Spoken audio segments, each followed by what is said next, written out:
the relations just ended there. And thereafter, both the British and the Americans have not looked upon us. They think that we are too much inclined to the east. But we have no apologies at all. We feel we are better in relations with the people who also respect us, not the persons who look down upon us. So we are very happy to be here. And we are anxious to actually have our relations more comprehensive and consolidated between ourselves. Yes, we are a very advanced country, but there's a lot that we can learn from you. There's a lot that we can benefit from that relationship.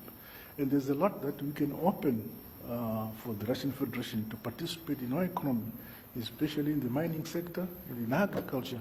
There's a lot that we can afford for you to participate.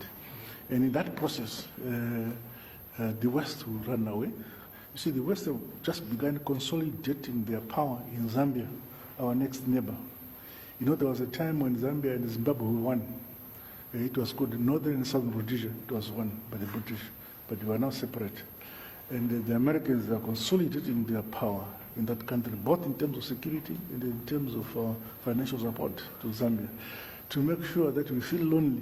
But that will not change us, because we have taken a course which, as a people, that we feel we want to be independent, and we choose our friends ourselves.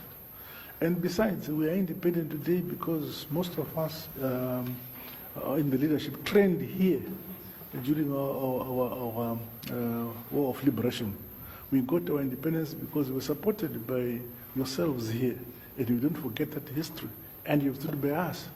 So, Mr. President, I am happy to be here, and if opportunity avails later on, I mean, we may find time to chat and go into more detail as which areas we must focus in terms of supporting each other, and in terms of where we feel we need external support, more especially in the area of defense and security, as well as food security. In those areas we need to be supported, the mechanization of our agriculture and so on. You can't go to the West. We have to come here, because the West would want to see us down. They support our neighbors, Zambia and Malawi, very heavily. But in spite of that, Zimbabwe's economic growth is the fastest growing economy in the region, in spite of us being isolated by the Americans. So, Your Excellency, I'm very happy to be here.